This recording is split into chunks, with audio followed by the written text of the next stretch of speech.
ఒక వజ్రం చిన్నదే, మన బొటన వేలంత ఉండొచ్చు.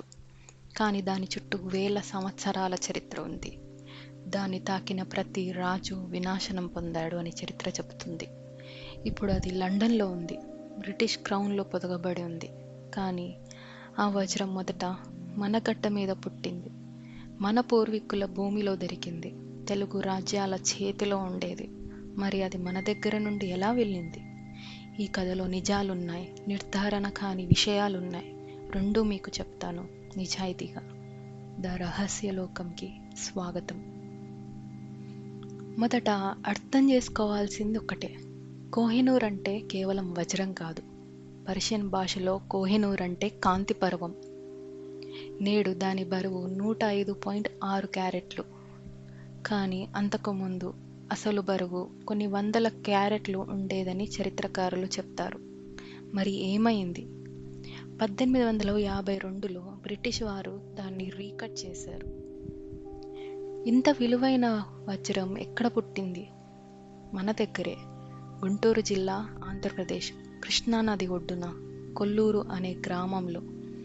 ఇక్కడ ఒక గని ఉండేది, ఇప్పటికీ ఉంది, కొల్లూరు మైన్. చాలా కాలం పాటు ప్రపంచంలో వజ్రాలు దొరికే అతి ముఖ్యమైన స్థలం ఇదే. మీరు దీని గురించి ఎప్పుడైనా పాఠ్యపుస్తకంలో చదివారా?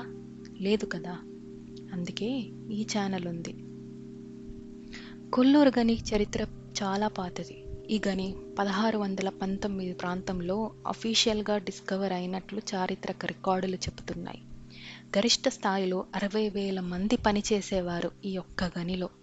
యూరోపియన్లు, అరబ్బులు, పర్షియన్లు అందరూ ఇక్కడికి వచ్చేవారు వజ్రాల కోసం. కోహినూర్ మొదట కాకతీయ రాజుల దగ్గర ఉండేదని చాలామంది చరిత్రకారులు నమ్ముతారు. వారు దీనిని తమ దేవాలయంలో ప్రతిష్ఠించారని కూడా వెల్లడిస్తారు. 1310లో మాలిక్ కపూర్ వరంగల్పై దాడి చేశారు. కాకతీయ రాజు ప్రతాపరుద్రుడు చాలా సంపదనిచ్చి సంధి చేసుకున్నాడు. కోహినూర్ ఆ సమయంలోనే వెళ్ళిందా లేదా అనే విషయంలో చారిత్రకారుల మధ్య నేటికీ వాదన ఉంది. మనకు తెలిసిన నిజం ఏమిటంటే 16వ శతాబ్దం, 17వ శతాబ్దాల్లో కోహినూర్ కుతుబ్షాహీ రాజుల గోల్కొండ సామ్రాజ్యం దగ్గర ఉండేది. ఇది చారిత్రకంగా నిర్ధారించబడింది. ఆ సమయంలో గోల్కొండ ప్రపంచ వజ్రాల వ్యాపారానికి కేంద్రంగా ఉండేది. పోర్చుగీస్ యాత్రికులు వీధుల్లో వజ్రాలు కుప్పలుగా అమ్మేవారని రికార్డు చేశారు. ఇది మన తెలుగు గడ్డ వైభవం. మీర్ జుమ్లా, ఈ పేరు గుర్తుపెట్టుకోండి. అతను పర్షియా నుండి వచ్చిన వ్యక్తి. గోల్కొండలో డైమండ్ మర్చెంట్గా, అనగా వజ్రాల వ్యాపారిగా మొదలుపెట్టాడు. తన తెలివితేటలతో కుతుబ్షాహీ సుల్తాన్ విశ్వాసాన్ని సంపాదించాడు. చివరికి గోల్కొండ యొక్క ప్రధాన మంత్రిగా నిలబడ్డాడు. అతను మొఘల్స్ వైపు ఎందుకు వెళ్ళాడు?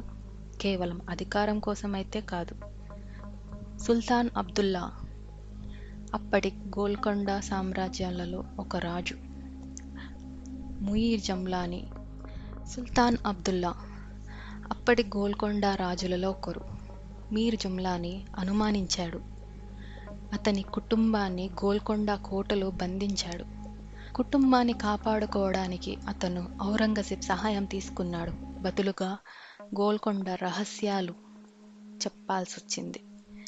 ఇది మోసమా లేదా బ్రతకడానికి చేసిన ప్రయత్నమా? మీరే నిర్ణయించండి. 1656లో ఢిల్లీ వెళ్ళిన మీర్ జుమ్లా షాజహాన్కి ఒక అద్భుతమైన వజ్రాన్ని బహుమతిగా ఇచ్చాడు. చాలామంది చరిత్రకారులు ఆ వజ్రం కోహినూర్ అనే నమ్ముతారు. కానీ దానికి 100% లిఖిత ఆధారం లేదు. అది అందుకే ఇంకా రహస్యంగా ఉండిపోయింది. కానీ కోహినూర్ షాజహాన్ యొక్క ప్రసిద్ధ నెమలి సింహాసనంలో ఉండేదని చారిత్రకంగా నిర్ధారించబడింది. 1739లో పర్షియన్ రాజు నాదిర్ షా ఢిల్లీని దోచుకున్నాడు. నెమలి సింహాసనంతో పాటు కోహినూర్ తీసుకెళ్లాడు. అతనే మొదటగా దీన్ని కోహినూర్ అని పిలిచాడు. మౌంటైన్ ఆఫ్ లైట్ అని అర్థం.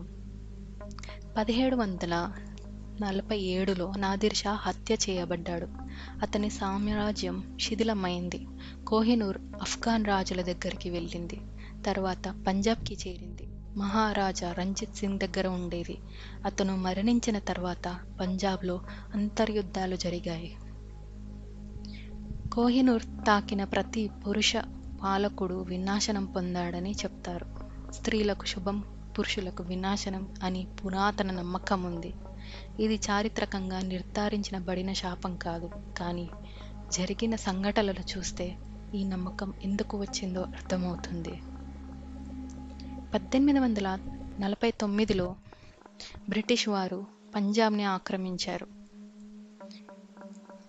11 సంవత్సరాల మహారాజు దులీప్ సింగ్ ఒత్తిడిలో ట్రీటీ ఆఫ్ లాహోర్ సంతకం చేశాడు.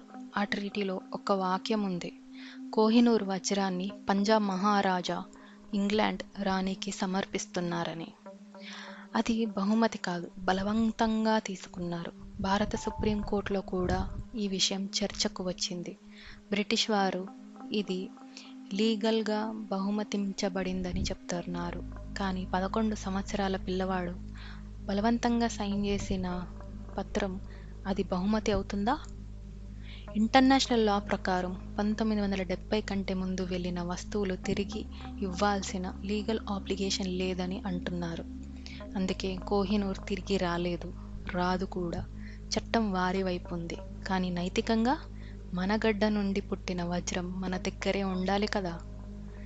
ఇప్పుడు అర్థమైందా పాఠ్య పుస్తకాలు ఈ కథ ఎందుకు చెప్పవో? కోహినూర్ ఒక్కటే కాదు, మన చరిత్రలో ఇలాంటి వందల కథలు ఉన్నాయి.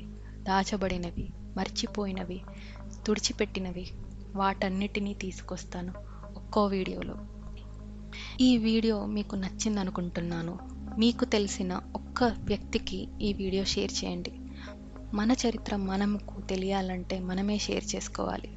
సబ్స్క్రైబ్ చేయండి, బెల్ ఐకాన్ నొక్కండి.